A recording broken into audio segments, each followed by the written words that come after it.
I would like to congratulate all of you who has passed their SSC examination. First of all, I would like to introduce one student from शीरपुर, मेहर बानो। ये student की speciality आपको इस girls की बताना चाहूँगा, इससे आपके फिर आगे की बात मैं जोड़ रहा हूँ। मेहर बानो 1st to 7th जिला परिषद स्कूल में पढ़ी है, शीरपुर जैन, मालेगांव से 15 किलोमीटर दूर, और 8th स्टैंडर्ड में शाहबाबू में एडमिशन लिया सेमी इंग्लिश में। उसकी फैमिली का बैकग्राउंड, उसके फादर एक लेबर है और फैमिली में कोई बहुत लोग पढ़े हुए नहीं हैं। इसके बावजूद उस लड़की ने हिम्मत की और मैथ्स साइंस इंग्लिश मीडियम में पढ़ने का फैसला किया। शीरपुर से मालेगांव 15 किलोमीटर और मालेगांव से 30 किलोमीटर पातूर, ये डेली अप एंड डाउन करती थी। 45 किलोमीटर जाना, 45 किलोमीटर आना। इन हालात में अक्सर उसको और उसके साथियों को, बहुत सारी लड़कियां उसके साथ इस सेमी इंग्लिश को ज्वाइन की थी मालेगांव। उस लड़की ने एसएससी के एग्जाम में, 10th के एग्जाम में सेमी इंग्लिश से मैथ्स और साइंस के पेपर देने के बाद 96.5 ये परसेंटेज स्कोर किया और अब उसका इरादा आईएएस ऑफिसर बनने का है।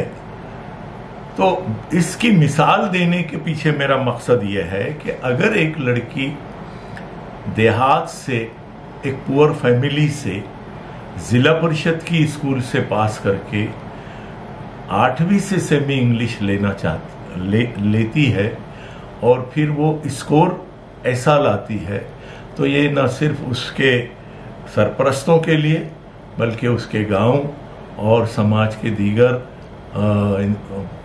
तबकात के लिए एक मिसाल है। लिहाजा उसने फैसला किया है कि वो आईटी, इंफॉर्मेशन टेक्नोलॉजी, ये सब्जेक्ट लेकर वो 11-12 करना चाहती है।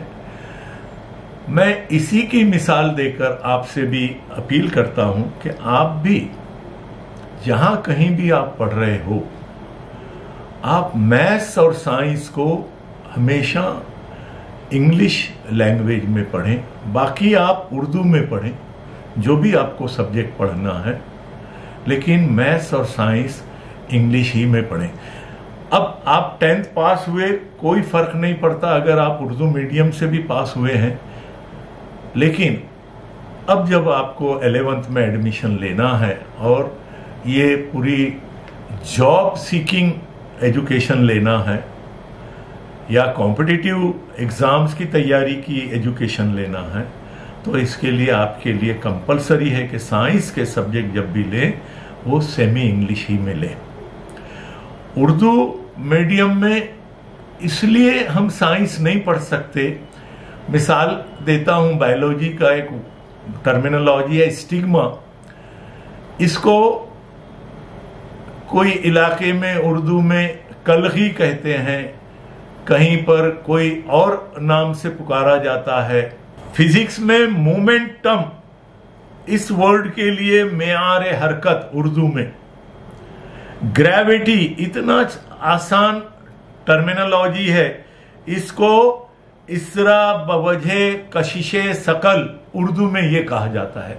जो सरपरस्त मेरी इस बात को सुन रहे हैं वो अच्छी तरह समझेंगे कि ये चूंकि उर्दू जुबान स्टेट लैंग्वेज भी नहीं है और ना ही जॉब की, करियर की लैंग्वेज है, लिहाजा आप उर्दू को सिर्फ एक लैंग्वेज की तौर पर पढ़ सकते हैं।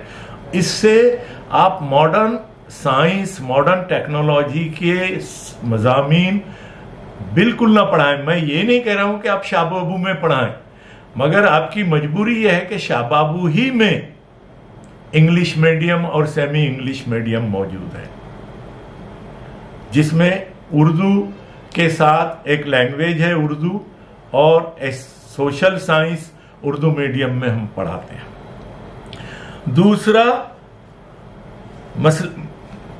यानी मेल्टिंग पॉइंट, इसको अगर हम उर्दू में देखें नुक्ता पिघलाव, तो ऐसे बहुत सारी टर्मिनोलॉजी है जिसकी मैं यहां पर वजाहत नहीं कर सकता हूं टाइम की कमी की वजह से।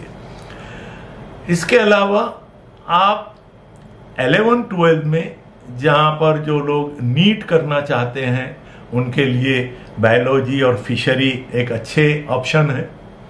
जो इंजीनियरिंग में आईआईटी में जाना चाहते हैं, इंजीनियरिंग, मैंने इससे पहले के वीडियो में भी कहा कि इंजीनियरिंग ये जब तक दुनिया कायम है तब तक इंजीनियरिंग भी कायम रहेगी, लेकिन उसके लिए बेहतरीन नंबरात के साथ कामयाबी जरूरी है। तो आप आईटी ले सकते हैं, आप कंप्यूटर साइंस ले सकते हैं, आप इलेक्ट्रॉनिक ले सकते हैं, और ये सारे मजामीन हमारे शाह बाबू ग्रुप ऑफ एजुकेशन में मौजूद है। इसके अलावा जो स्टूडेंट्स आर्ट्स से पढ़ना चाहते हैं, यूपीएससी एमपीएससी के लिए ये बेहतरीन फैकल्टी है। तो अब आर्ट्स के हमारे यहाँ के अगर आप रिजल्ट देखें तो यहाँ का जो टॉपर्स है इस साल का, उसने 85% आर्ट्स के टॉपर ने हासिल किया है। तो आप लोगों से मेरी अपील है कि आप जहां कहीं भी पढ़ना चाहते हैं वहां एक सीरियसनेस के साथ और करियर को सामने रखकर और अपने माँ बाप की मेहनत और मशक्कत और उनकी मोहब्बत को अपने जहन में रखकर ही एजुकेशन हासिल करें, यही मेरी अपील है। सबसे बेस्ट ऑप्शन, जैसा ये गरीब बच्चे हैं उनको स्कॉलरशिप, जितनी स्कॉलरशिप हम यहाँ लगभग अगर हमारा 5 साल का बजट देखें तो कोई 2 करोड़ रुपए से ज्यादा की स्कॉलरशिप हमारे बच्चों के अकाउंट्स में जाती है। अगर आप गेम्स स्पोर्ट्स की जरिए से हमारे बच्चों को 15 नंबर और 17 नंबर और 10 नंबर ऐसे बोर्ड के 10वीं के और 12वीं के एग्जाम में हमारे बच्चों को एक्स्ट्रा नंबरात मिले। ड्राइंग ग्रेड एग्जामिनेशन हमारे यहाँ पर सेंटर दिया है गवर्नमेंट ऑफ महाराष्ट्र ने। यहाँ जो ड्राइंग के इम्तहानात देते हैं उनको भी 5 नंबर और 3 नंबर एक्स्ट्रा बोनस के तौर पर बोर्ड की मार्कशीट में, जिससे उनके परसेंटेज बने हैं। आप हमारी स्कूल पातूर, आलेगांव और अकोला, इन स्कूलों के अगर बच्चों की तादाद देखें, लगभग 100 स्टूडेंट ऐसे हैं जिन्होंने बोर्ड के एक्स्ट्रा मार्क्स हासिल किए। तो वो पेरेंट्स जो वाकई संजीदा हैं और जो अपने बच्चों को एक संजीदा माहौल में पढ़ाना चाहते हैं, उनको एक स्कॉलरशिप की हेल्प लेना चाहते हैं, उनका ऑलराउंड डेवलपमेंट करना चाहते हैं, तो उनके लिए बेहतरीन ऑप्शन जो है हमारे पातूर का जूनियर कॉलेज 11-12 और हमजा प्लॉट का जूनियर कॉलेज, जहां 11-12 फिशरी आईटी ये सब्जेक्ट है। तो मैं इसी बात को लेकर आपके सामने हाजिर हुआ हूं कि आप अब, और ये जो अपॉर्चुनिटी आई है सेल्फ रिलायंस और सेल्फ असेसमेंट की पेंडेमिक के दौर में, ये आपके बच्चों को कॉन्फिडेंस बिल्डअप करने में एक बहुत बड़ी मदद करेंगे, सेल्फ स्टडी का माहौल खड़ा करेंगे और उनके अंदर सेल्फ कॉन्फिडेंस आएगा। आप सबको एक मर्तबा और मुबारकबाद देते हुए अपनी बात को यहीं ख़त्म करता हूँ। बहुत बहुत शुक्रिया।